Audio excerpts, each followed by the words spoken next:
Sua grande chance está aqui. Você sabia que mais de 90% das pessoas ricas investem em inovação? O mercado de criptomoedas é o futuro, e esse curso exclusivo pode te colocar no topo desse movimento. Aprenda a investir com segurança e descubra como multiplicar o seu patrimônio. Mas atenção, as melhores oportunidades não esperam.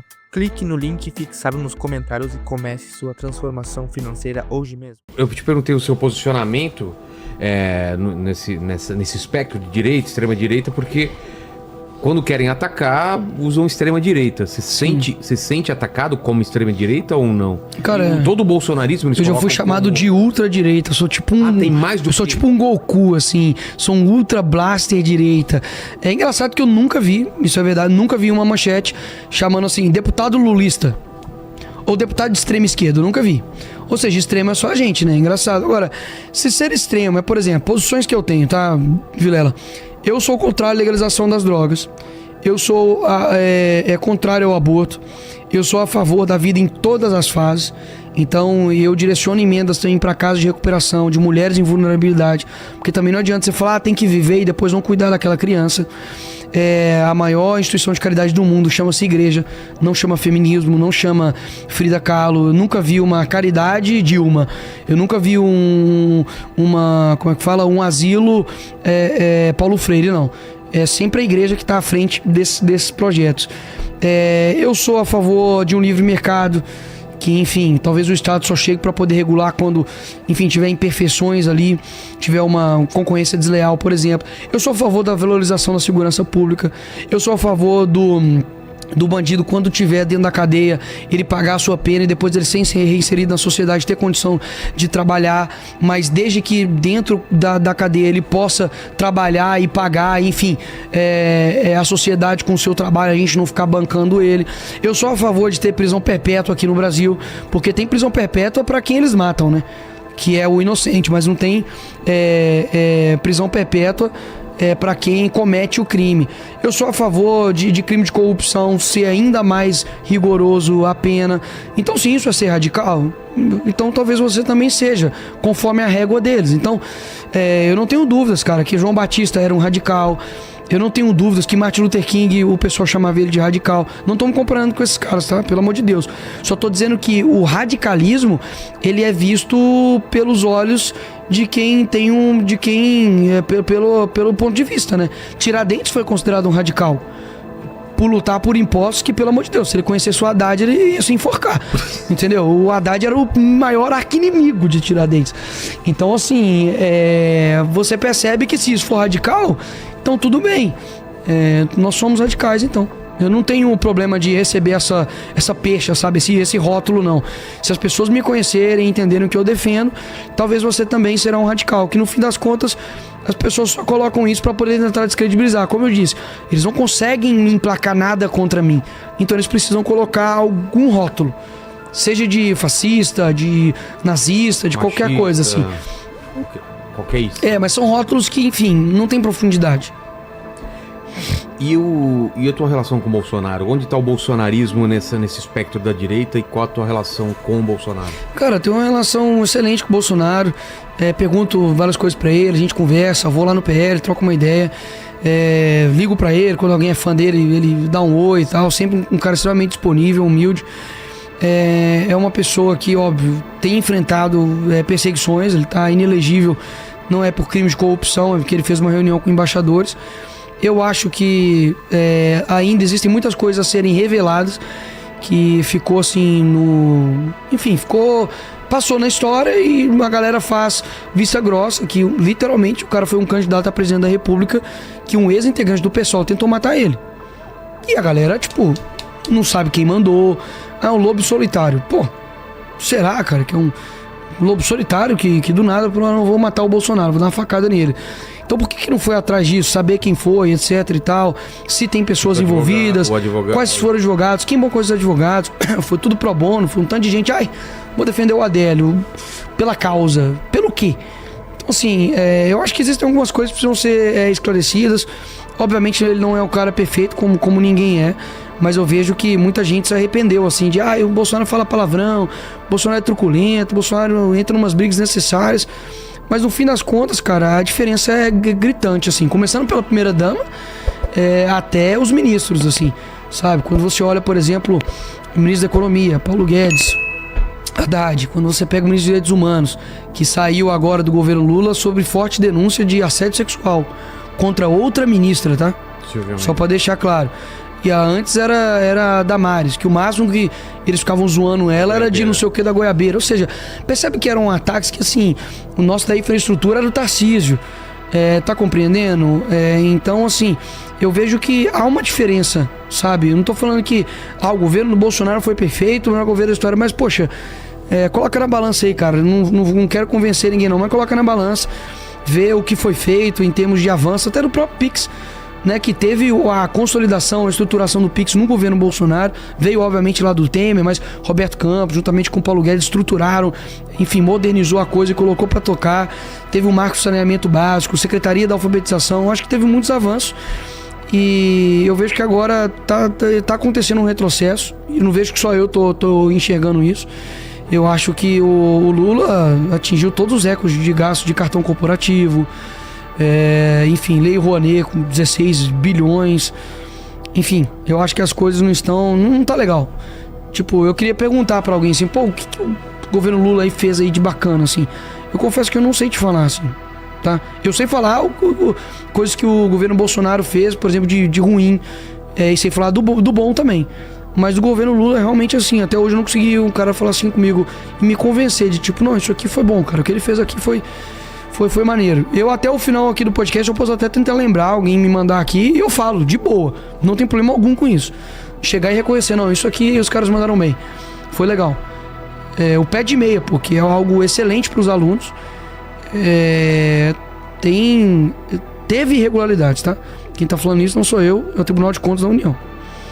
Então, assim, até o programa que era para ser coisa, até a licitação que era para arroz pro Rio Grande do Sul para ajudar os caras recuaram porque tava tendo um índice de fraude no arroz, que era para ajudar as pessoas do Rio Grande do Sul que estavam literalmente ilhadas. Então, assim, bicho, eu não preciso te provar. Dá uma levantada aí nos estados aí que tem o pior IDH do Brasil, vê quem governou durante a maioria do tempo, vê os locais onde infelizmente tem o maior nível de assistencialismo. O assistencialismo, ele é importante, ele é necessário. Tem gente que não tem o que comer, Vilela. Tem gente que realmente precisa da ajuda do governo ali diariamente na vida dela, mas o PT se utiliza disso como forma de cabresto eleitoral. A pessoa fica numa situação difícil que o próprio PT criou, de muitas vezes miséria, de pobreza, de dificuldade, e na hora da eleição a pessoa se vende por R$50 ou uma cesta básica porque ela precisa colocar comida na mesa. Então é um ciclo, né, vicioso que eles fazem. Então, assim, sendo bem sincero, cara, não quero convencer ninguém aqui não, mas dá uma olhada aí em 20 anos o que realmente melhorou ou não, e coloca aí quem que governou nos últimos, eu não sei se já deu 30 anos, né? Mas coloca em 25 anos, quem governou? O Bolsonaro governou 4. O Temer governou 1 ou 2? 2, né? Então, o Lula governou 8, a Dilma 6, né? Por causa do impeachment. 8 mais 6, 14. E o Lula agora já tá com 2, então 16 anos. 16 anos do PT. O que de fato avançou no Brasil, o que retrocedeu, a culpa é de quem? Enfim, a culpa é do Temer, que deu um golpe, a turma do Bolsonaro, que em 4 anos entregou, fala de economia, tá? Entregou no verde as contas públicas. O Bolsonaro integrou, repito, as contas verdes durante uma pandemia, tá? Deixou a conta verde pro Lula.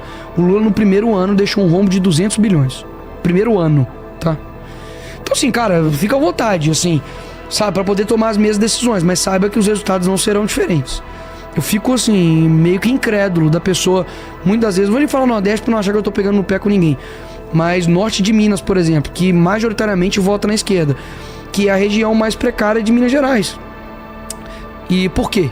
Vai ver quem mais domina lá, em quem eles mais votam. É muito triste, que no fim das contas eu sei que o mais pobre, o mais necessitado é que se lasca, cara. Os caras estavam abrindo licitação pra comprar edredom egípcio pra casa da Janja e do Lula.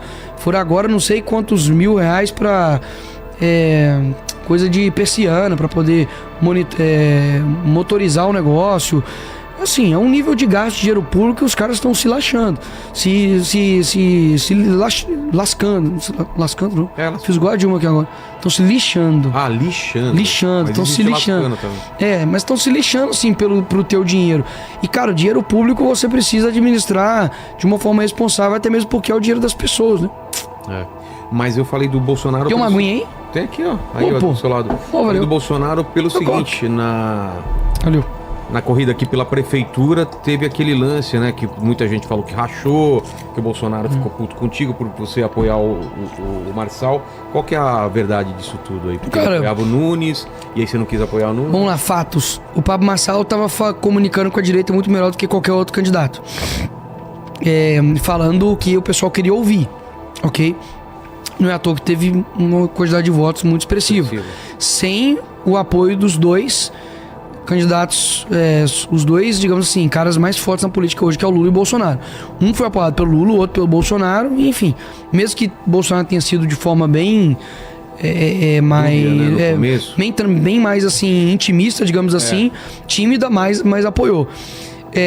Eu falei, cara, da forma que está aqui, pelo que está sendo mostrado pra mim, realmente eu me simpatizaria com o Pablo Marçal, foi o que eu disse. E falei que em volta ali, enfim, do Nunes, etc e tal, eu achava que não eram pessoas que eu me simpatizava, que eram pessoas, enfim, que eu sentia que era do sistema, podemos dizer assim, ok?